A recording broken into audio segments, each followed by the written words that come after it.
Victoria Hayes had just fired a technician nobody thought twice about, an aging mechanic she dismissed as slow, outdated, and no longer worth his paycheck. 3 weeks later, 22 aircraft sat grounded on the tarmac, one after another, crippled by failures that the company's top engineers could not explain or repair no matter how many hours they poured into the effort. In an emergency meeting filled with panic, blame, and raised voices, Victoria finally asked one question that silenced the entire room in a single breath. She wanted to know who used to fix all these planes before any of this started. Who had kept them flying safely, year after year, without a single incident. Nobody answered right away, and the silence stretched long enough to feel physical, pressing against the walls of the glass conference room. Then, slowly, every pair of eyes in that room drifted toward the same place, an empty workbench near the far wall of the hangar. The desk that had belonged to the man she herself had let go without a second thought. Falcon Arrow had built its reputation over 3 decades as one of the most trusted private aviation maintenance companies on the eastern seaboard, known for precision, discipline, and an almost obsessive devotion to safety that clients paid handsomely to rely upon. Victoria Hayes, at 40 years old, had taken over as chief executive only 18 months earlier, the youngest person to ever hold that title in the company's long history. She was sharp, ambitious, and relentlessly modern, determined to drag Falcon Arrow out of what she privately called its outdated culture and into a new era built on automation, digital dashboards, and streamlined efficiency. She believed the future of aviation maintenance belonged to speed and clean data, not sentiment or tradition, and she measured every employee's worth in numbers displayed neatly on a screen. Board members admired her for it, investors trusted her instincts, and within her first year, she had already replaced nearly a third of the company's senior technical staff with younger hires fluent in the newest diagnostic software. She walked the hangar floor most mornings with a tablet in hand, scanning efficiency reports the way other executives might scan headlines, searching always for the next weak link to remove. One young engineer named Marcus Webb,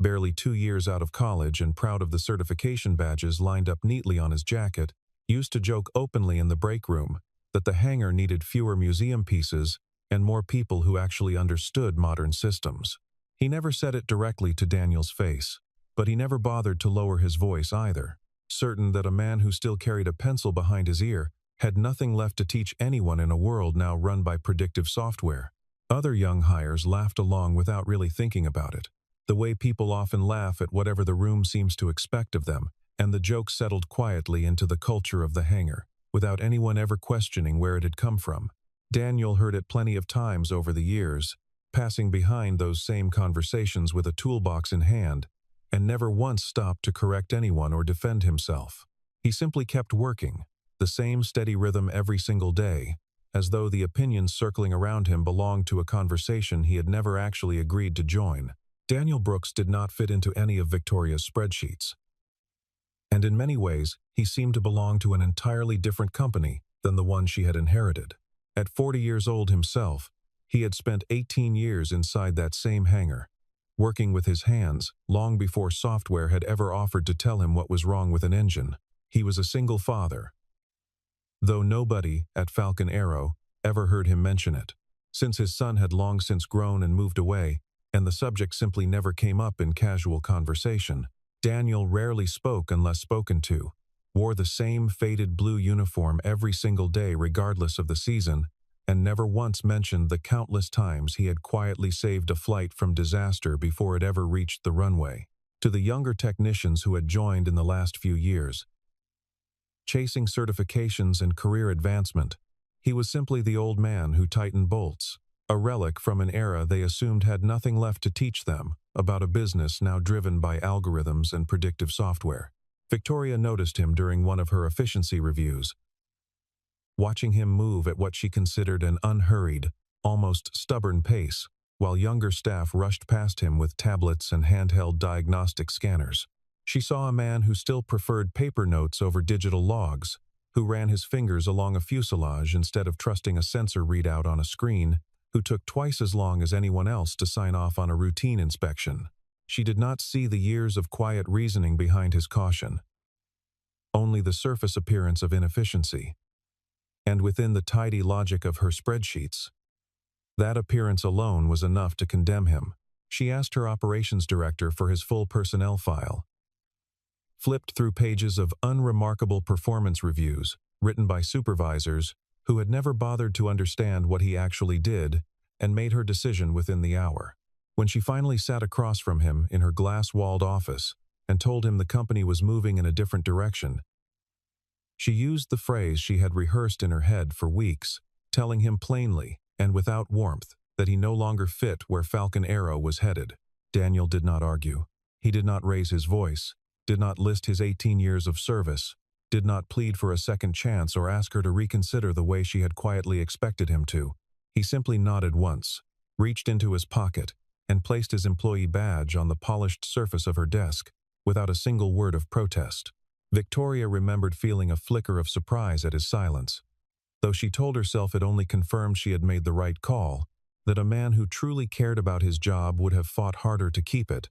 would have argued his case the way every other employee in that position had done before him. She watched him rise from the chair, straighten the collar of his worn uniform out of pure habit, and walk out of the building that afternoon, his shoulders steady beneath a light autumn drizzle that had settled over the entire tarmac since early morning, turning the whole airfield the color of wet slate. Before he reached the parking lot, Daniel paused beside Hangar 3, where an old Boeing airframe sat waiting quietly for its next scheduled flight. He stood there for a long moment in the rain, looking up at the plane the way another man might look at an old friend he was not certain he would ever see again. He reached out and rested one hand briefly against the cold metal of the fuselage, the same gesture he had performed thousands of times before every takeoff over 18 years, though this time there was no clipboard in his other hand, and no schedule waiting for him afterward. Nobody in that hangar knew, not even Victoria herself, that the man walking slowly away in the rain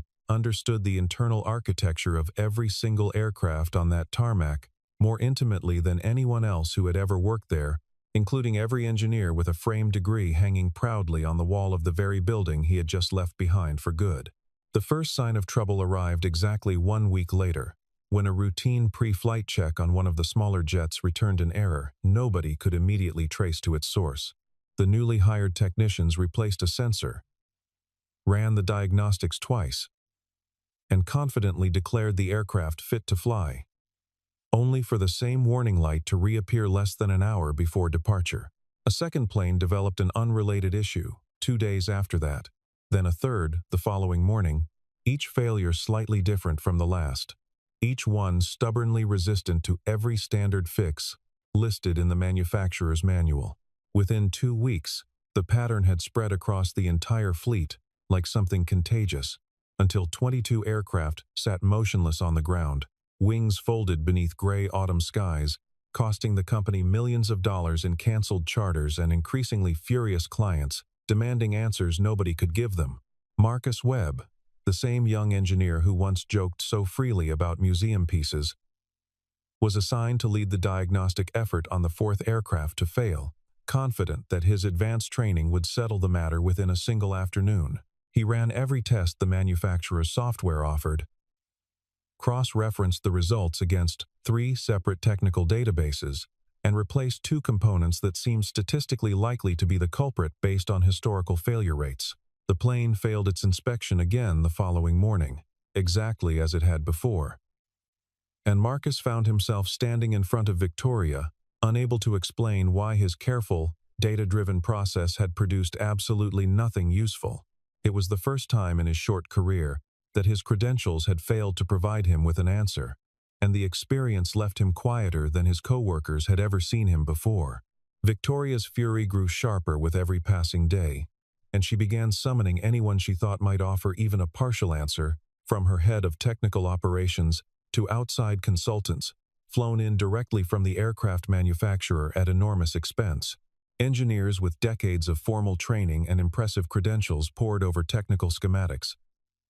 ran simulation software late into the night, and left the hangar each evening, looking more exhausted and more baffled than the day before. Every diagnostic system insisted the same maddening thing, that everything appeared to be within normal operating parameters.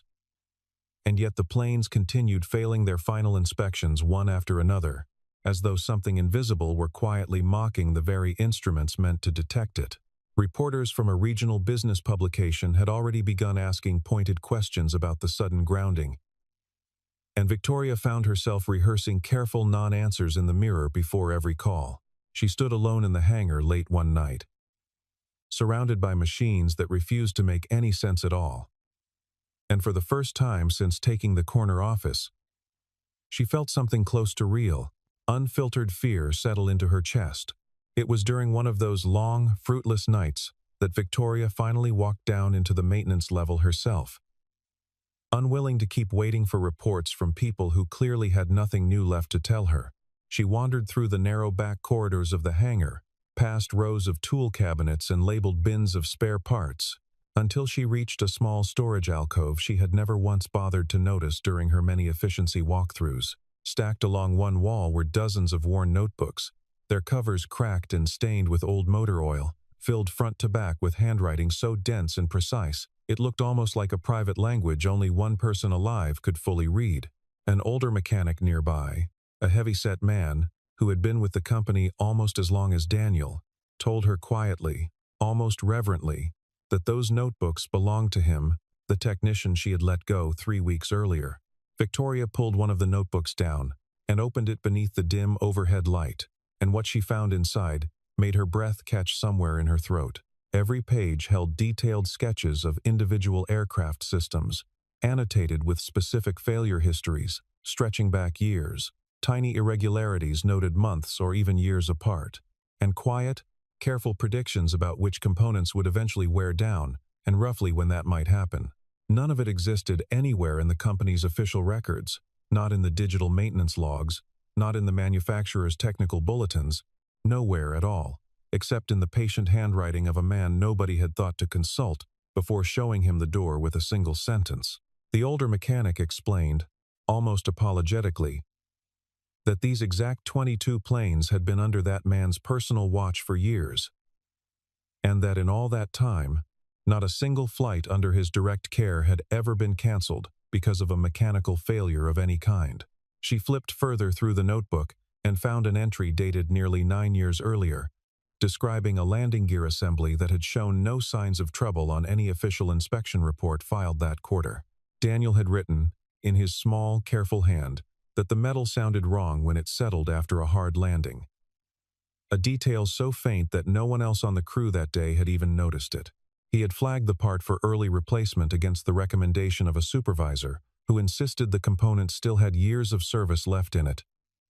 And 6 months later, an identical part on a sister aircraft failed catastrophically during a routine taxi, grounding that plane for emergency repairs. Nothing in the official record credited Daniel with preventing a similar failure on his own aircraft, and no memo had ever circulated acknowledging the decision that quietly kept his passengers safe that year. Victoria closed the notebook slowly, aware for the first time of just how many silent decisions had been made inside that hangar without her ever knowing they existed at all. Something in Victoria began to shift that night. Standing alone in a quiet hangar with oil-stained pages trembling slightly in her hands, she had spent her entire career believing that competence could be measured cleanly, in speed, in software fluency, in the confident language of quarterly reports delivered to a boardroom full of nodding faces. Yet here was proof of something else entirely, something slower and quieter, and far more difficult to quantify, something no dashboard she had ever built had managed to capture even once. She thought about the calm, almost gentle way he had placed his badge on her desk without argument. And she began to wonder, uncomfortably, whether his silence had meant something entirely different than the surrender she had assumed it to be at the time. For the first time since becoming chief executive, Victoria Hayes found herself genuinely doubting a decision she had once made, with total, unshakable confidence. Over the following days, she pulled together fragments of his history from people who remembered him clearly, slowly piecing together a portrait of a man almost nobody at the company had ever truly bothered to look at closely. Former colleagues told her he was always the first one in the building each morning, often arriving well before the sun had fully risen over the runway, and always the last to leave each night, long after everyone else had gone home to dinner with their families. He had a quiet habit of noticing small problems before they ever became visible on any screen or triggered any alert, and of repairing them without waiting for approval or expecting a single word of thanks in return. One older employee remembered a night years earlier when he had stayed awake for nearly 2 full days straight, refusing to leave the hangar until a plane scheduled to carry emergency medical supplies overseas was fully cleared to fly, and how no press release or company memo had ever once mentioned his name in connection with that flight or the lives it eventually saved. Victoria discovered that credit for his work had, time and again, been quietly absorbed by department heads eager to claim it as their own during performance reviews and executive briefings, and that he had never once objected or tried to correct the record in his own favor. She pulled old security footage out of a growing, uneasy curiosity. Watching grainy nighttime video of him walking alone through the hangar after every other technician had already gone home for the night, checking each aircraft one final time before locking the doors behind him. Nobody had ever asked him to perform those extra rounds, and nothing in his official job description required it of him. Yet the footage showed the same quiet routine repeated night after night for years without exception, a private ritual of vigilance that had never once been acknowledged by a single supervisor. Watching those tapes alone in the dim light of her office, Victoria felt something deeply uncomfortable settle into her chest, a growing certainty that she had built her entire understanding of value and worth around exactly the wrong measurements from the very beginning. One retired mechanic named Walter Combs, who had worked alongside Daniel for nearly a decade before retiring 3 years earlier, agreed to meet Victoria for coffee after she reached out through a mutual contact. Walter told her about a winter night when a charter carrying a group of transplant surgeons to a hospital 2 states away had developed a fuel irregularity just before departure, an issue the scheduled crew had already cleared as minor and safe to fly.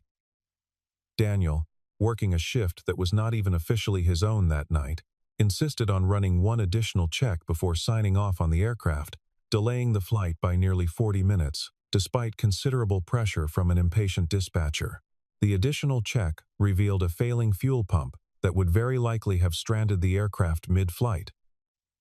and the surgeons reached their destination safely aboard a replacement plane less than 2 hours later. Walter said Daniel never mentioned the incident again afterward, never filed a complaint about the pressure he had faced that night, and never once brought it up as evidence of his own value during the years that followed. Determined to make things right before the situation grew any worse, Victoria decided she needed to speak with him directly, though finding him proved far harder than she had expected it to be. He did not answer the calls she placed to his old contact number,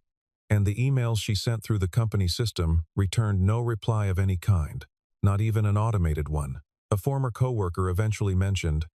almost in passing during a hallway conversation, that he had taken a small position at a modest repair shop on the outskirts of town, fixing engines for crop dusters and other unglamorous agricultural aircraft that had nothing to do with the polished world of private charters he had left behind. Victoria drove out there herself one gray afternoon, leaving her assistant and her driver behind at the office, navigating roads that grew narrower and rougher the farther she traveled from the airport and its familiar comforts. The shop she eventually found was small and thoroughly unassuming, little more than a corrugated metal building with a single bay door propped open to let in the pale autumn light. Daniel was underneath an old engine when she arrived,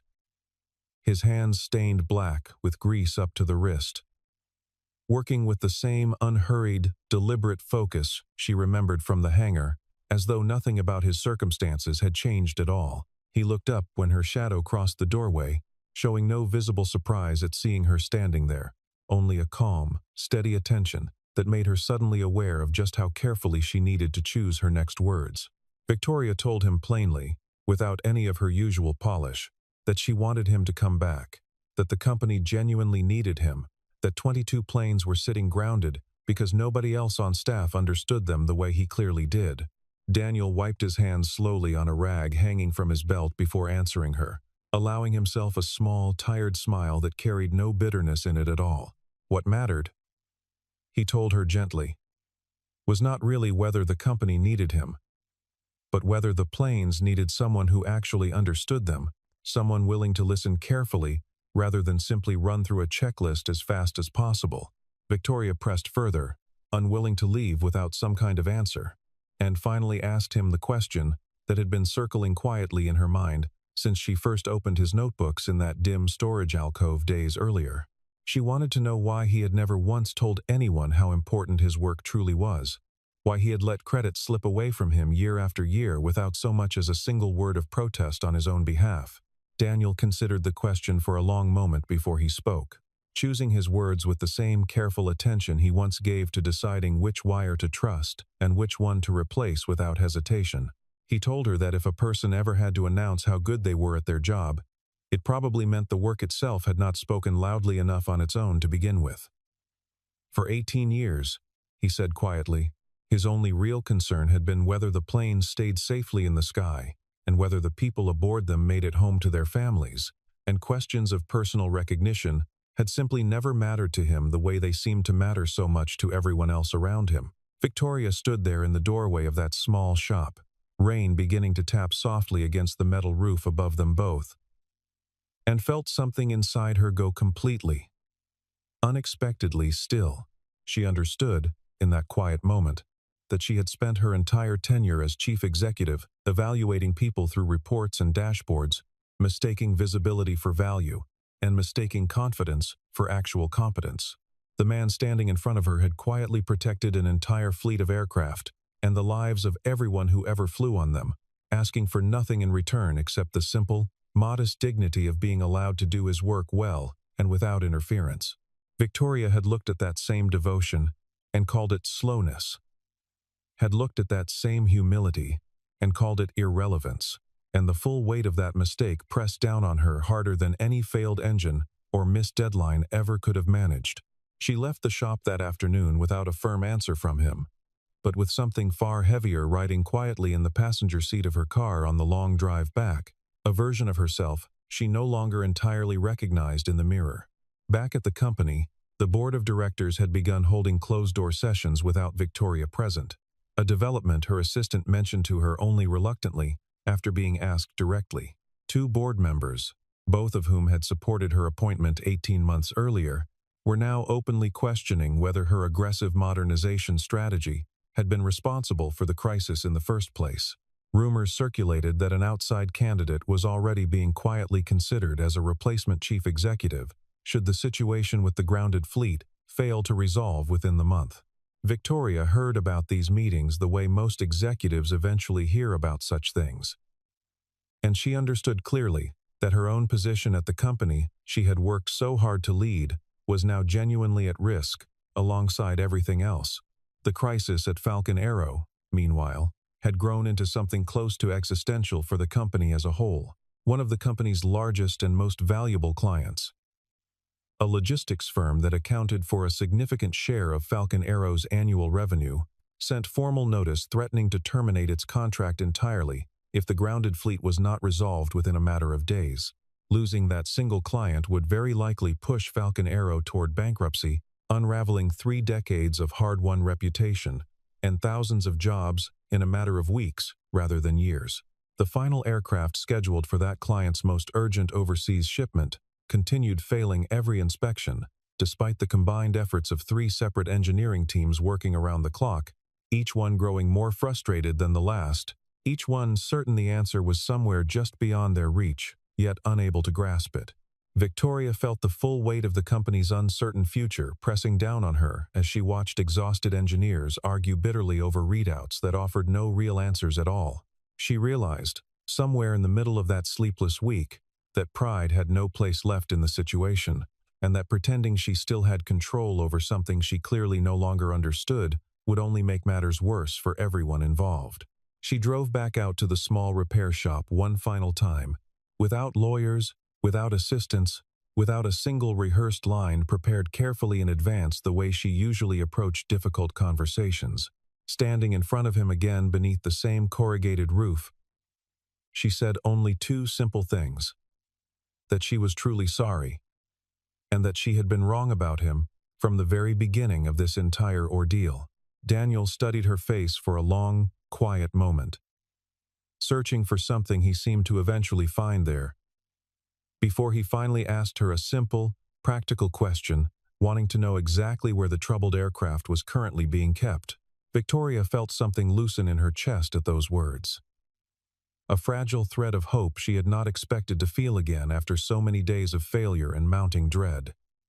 He gathered a small case of worn hand tools, said nothing more about apologies or past mistakes between them, and quietly followed her back toward the hangar, where 22 aircraft sat waiting beneath the gray autumn sky, like patients who had long since given up hope of ever receiving a proper diagnosis. When Daniel returned to the hangar that evening,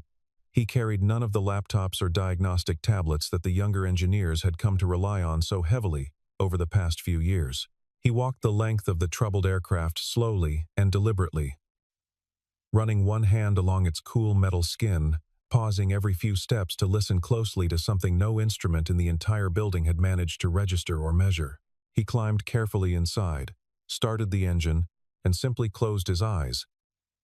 listening with the kind of deep attention that came only from 18 patient years spent learning the particular language each individual machine used to quietly speak about its own pain. Within a few minutes, he had identified a faint, almost imperceptible vibration buried deep within the engine housing, a tremor so slight and so subtle that every sensor in the entire building had long since dismissed it as irrelevant background noise. Victoria stood off to the side during the entire process, close enough to watch but careful not to interrupt the quiet concentration filling the hangar around her. She noticed that Daniel worked without any of the urgency the rest of the building had carried for weeks, moving instead with the unhurried patience of a man who understood that rushing a machine rarely made it tell the truth any faster. At one point he stopped entirely,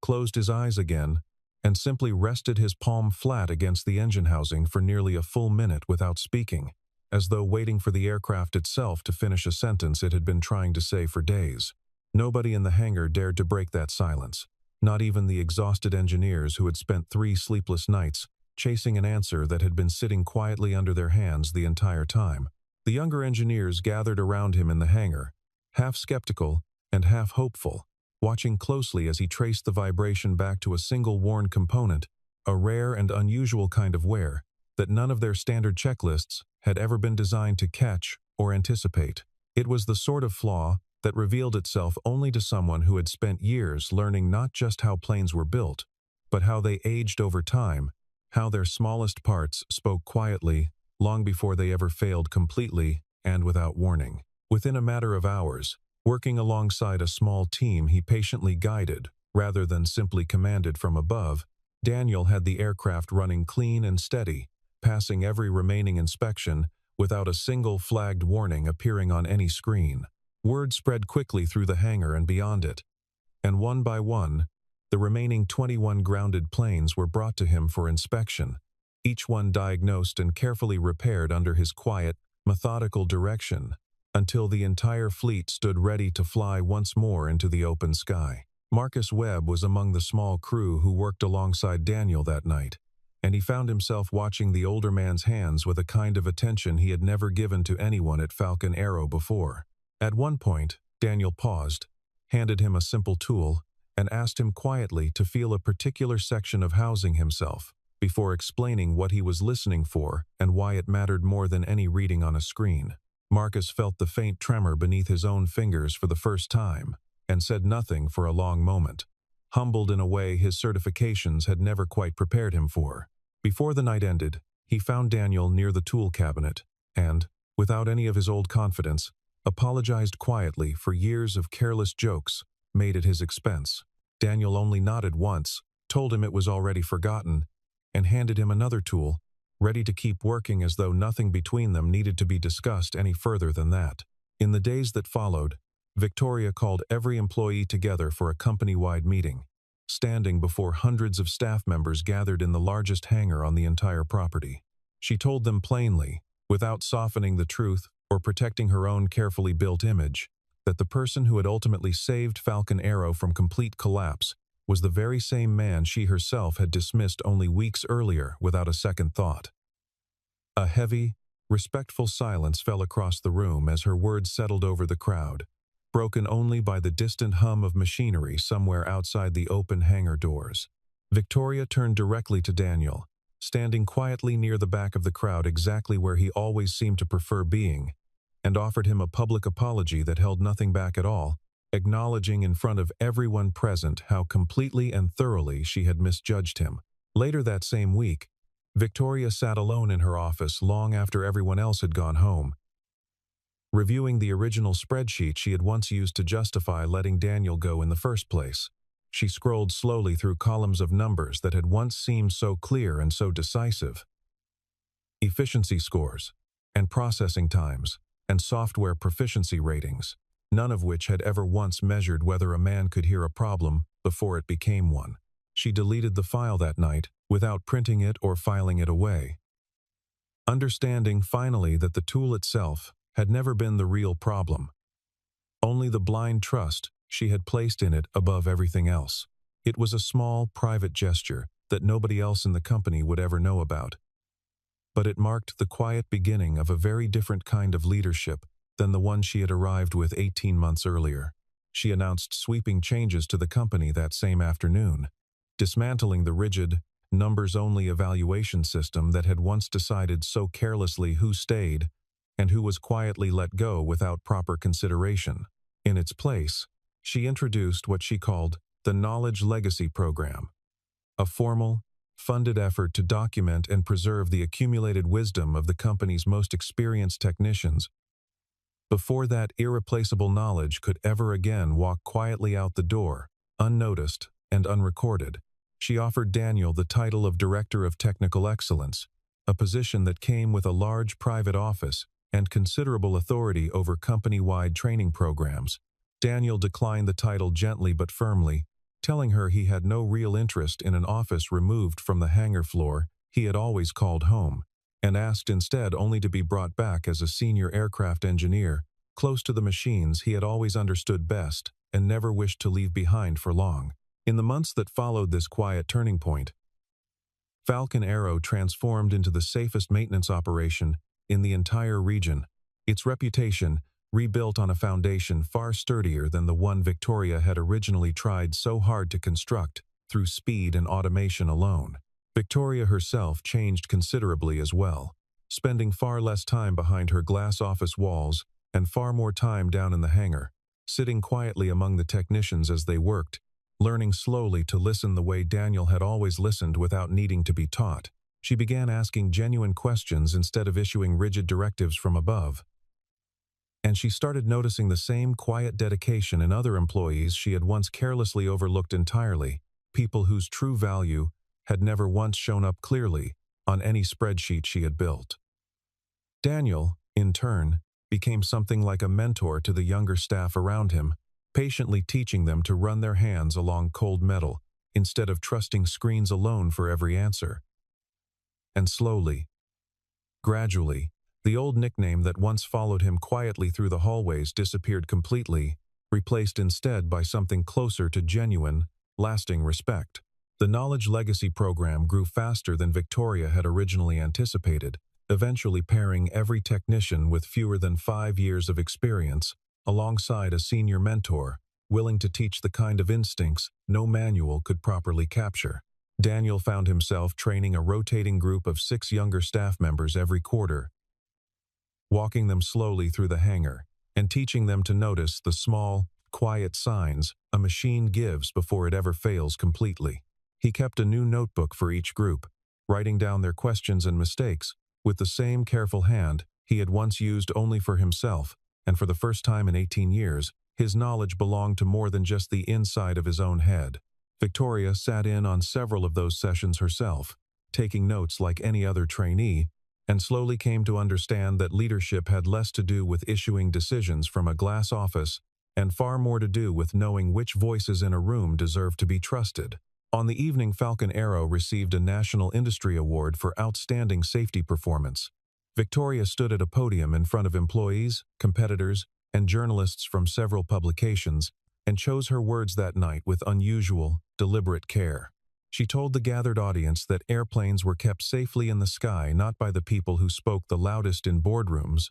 or the ones who appeared most confident in quarterly presentations, but by the ones who worked quietly, hour after hour, tightening a single bolt correctly simply because a single human life depended entirely on it. The room rose to its feet in genuine applause, a warm wave of sound rolling through the very hangar that had once stood empty and silent under the crushing weight of 22 grounded planes only months earlier. Daniel stood near the back once again, exactly where he always preferred to be, and allowed himself a small, genuine smile, the first true public acknowledgement in nearly 2 decades that the quiet, patient work of his hands had finally been seen and understood for what it truly was worth all along. Walter Combs came out of retirement briefly to attend the award ceremony, standing near the back beside several other former employees who had returned just to see Daniel recognized properly at last. He told a reporter afterward, almost in passing, that men like Daniel had always existed quietly inside companies like Falcon Arrow,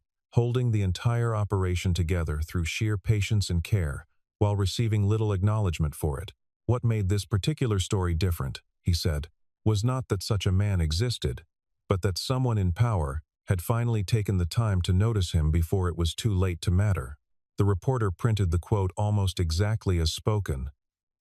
And for weeks afterward,